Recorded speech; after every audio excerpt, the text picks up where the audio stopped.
ሰላም የዩቲዩብ ቤተሰቦቼ እንዴት ናችሁ? ዛሬ ለየት ባለ ቪዲዮ መተናል።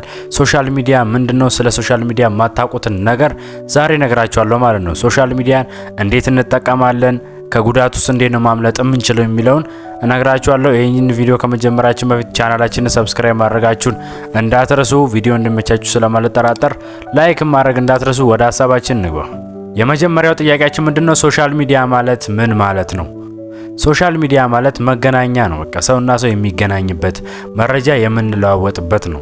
አሁን ለምሳሌ ሶሻል ሚዲያ ውስጥ ከምንላቸው ኢንስታግራም፣ ዩቲዩብ፣ ቲክቶክ፣ ትዊተር፣ ቴሌግራም፣ ዋትስአፕ ብዙ አይነቶች አሉ። ስለዚህ ሶሻል ሚዲያ ማለት ምን ማለት ነው ካላችሁ ሰውና ሰው የሚገናኝበት መረጃ የምንለዋወጥበት ማለት ነው። እንደዚሁም ደግሞ ሶሻል ሚዲያ ከተጠቀማችሁበት ህይወታችሁን ይቀይራል።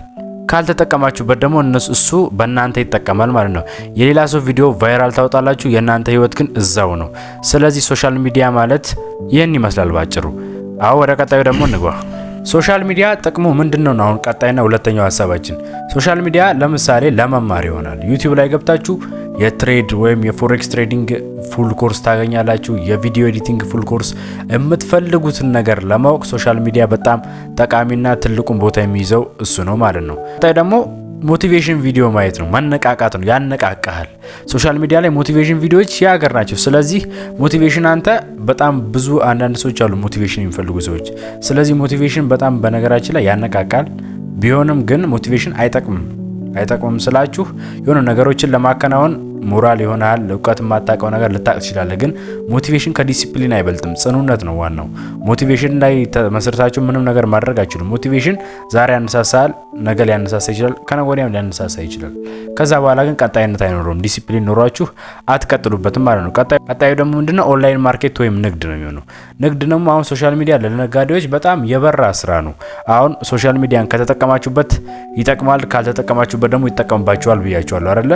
ስለዚህ ንግድ ነው። አሪፍ ንግዶችን መነገር ትችላላችሁ። ለምሳሌ በቲክቶክ አሁን የተለያዩ ንግዶችን መነገር ትችላላችሁ። ኢንስታግራም ብዙ አይነት ፕላትፎርሞች አሉ፣ ቴሌግራም። ስለዚህ እነሱን እየተጠቀማችሁ እናንተ የተለያዩ ንግዶችን መነገር ትችላላችሁ ማለት ነው። ስለዚህ ሶሻል ሚዲያ መጥፎ ብቻ አይደለም፣ ጥሩነትም አለው። እንግዲህ አሁን ደግሞ ወደ መጥፎ ጎኑ እንግባ። የሶሻል ሚዲያ መጥፎ ጎኑ ደግሞ ምንድነው? አንደኛ ታይም ዌስቲንግ ነው። በቃ ሰዓታችሁን ይገልባችኋል። ቲክቶክ እያያችሁ ልትውሉ ትችላላችሁ። አንዳንድ ጊዜ ቲክቶክ እያየው እኔ ራሱ ማለት ነው፣ እናንተ ብቻ አይደላችሁም። እኔ ራሱ ቲክቶክ እያየው እስከ ሌሊቱ 10 ሰዓት 11 ሰዓት አይና ልክ 11 ሰዓት ተኩል ሲል ተኛለሁ። አያችሁ አይደል? ታይም ይበላባችኋል። ግን ያንን ቲክቶክ ስክሮል እያደረጋችሁ በምታዩበት ታይም ላይ እናንተ የራሳችሁን ቪዲዮ አፕሎድ ብታደርጉ፣ የራሳችሁ ነገር ላይ ብትጨነቁ፣ ስለ ራሳችሁ ኒሽ ሀሳብ ቢኖራችሁ አሪፍ ነገር ልታገኙ ወይም ደግሞ እውቅና ልታገኙ ትችላላችሁ ማለት ነው። ቀጣዩ ደግሞ ዲስትራክሽን ነው። መማር ይቸግራችኋል። አንዳንድ ትሬዲንግ ኮርስ ልትወስድ ገብተህ ሌላ ቪዲዮ ታይና በዛው ትቀራለህ። አይታላ መማር ይቸግራል ማለት እንደዛ ነው። ቀጣዩ ደግሞ ምንድነው? ኮምፓሪዥን ነው ወይም ደግሞ ይሄ ኮምፔር ማድረግ፣ ሰውን ማወዳደር ማለት። ሶሻል ሚዲያ በምትገባ ሰዓት ምን አለ? ራስህን ከሰው ጋር ታወዳድራለህ። የራስህን ኑሮ ትጠላዋለህ ማለት ነው። የሰውን ኑሮ ታያለህ። ስለዚህ በዛ ሳምንት ታደርጋለህ፣ ተስፋ መቁረጥ አለ፣ የራስህን ህይወት ያለ መኖር አለ። ስለዚህ ምንድነው ሶሻል ሚዲያ ጉዳቱ ይሄ ነው። የመጨረሻው ደግሞ ፌክ ኒውስ ነው። በቃ መጥፎ ዜና ወይም ደግሞ ውሸት የሆነ ዜና ጭራሽ የሌለ ማለት ነው። በምድር የሌለ ዜና ትሰማለህ፣ ከዛ አንተ ተደነቁራለህ የማይሆን ነገር። ከዛ ደግሞ እንደዚህ አይነት ነገር ባይዘው ሶሻል ሚዲያ ላይ ቶሎ ነው የሚሰራጨው። ምክንያቱም ሰው እውነት ነው በሚል ነው ለሰው ሼር ያደርጋል፣ ይልካል፣ ደጋግሞ ያን ቪዲዮ ስለማይገባው ማለት ነው። አሁን ጥቅሙንም ጉዳቱንም አይተናል። ስለዚህ አንድ ነገር ጥቅም እንዳለው ጉዳት አለው። ኪኒን እንኳን ተውጦ ጥቅም አለው አይደል? ያድነናል። ግን ጉዳትም አለው፣ የጎንዮሽ ጉዳት ይኖረዋል ማለት ነው።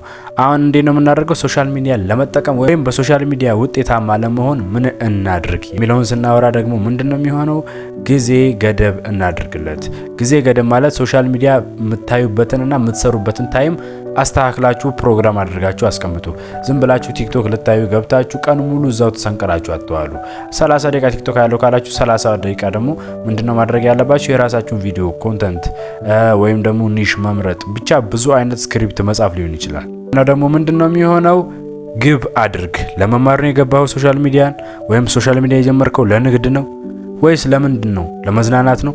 ብዙ አይነት ለፈለከው ነገር ልትገባ ትችላለህ፣ ግን የገባህበትን ነገር ወቅ ግብ ይኑርህ። ያለ ግብ ዝም ብለህ አትንቀሳቀስ እና የምታያቸውን ቪዲዮዎች አስተካክል።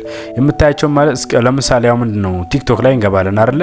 አንድ የብልግና ቪዲዮ አንዴ እስከ መጨረሻ ካየን ደግሞ ይመጣል ሌላም ቪዲዮ። እሱንም እስከ መጨረሻ የምናይ ከሆነ ምን ይሆናል? የኛ ፎር ዩ ፔጅ ወይም ኤፍዋይፒ ምን ይሆናል? ይቀየራል፣ ወደ ብልግናው ቪዲዮ ነው የሚሄደው። ስለዚህ ፎሎ የምታደርገውን ሰውና ሰብስክራይብ የምታደርገውን ሰው መርጠህ አንተ ጋር መጥቶ የሚጠቅምህ መሆን አለበት ማለት ነው። በአጠቃላይ ሶሻል ሚዲያ ይህንን ይመስላል። ከተጠቀምክበት ይጠቅምሃል፣ ካልተጠቀምክበት ደግሞ ይጠቀምብሃል ማለት ነው። ይሄ ቪዲዮ ከተመቻችሁ ሰብስክራይብ ማድረጋችሁን እንዳትረሱ። በቀጣይ ቪዲዮ እስከምንገናኝ ድረስ ቸር ሰንብቱ።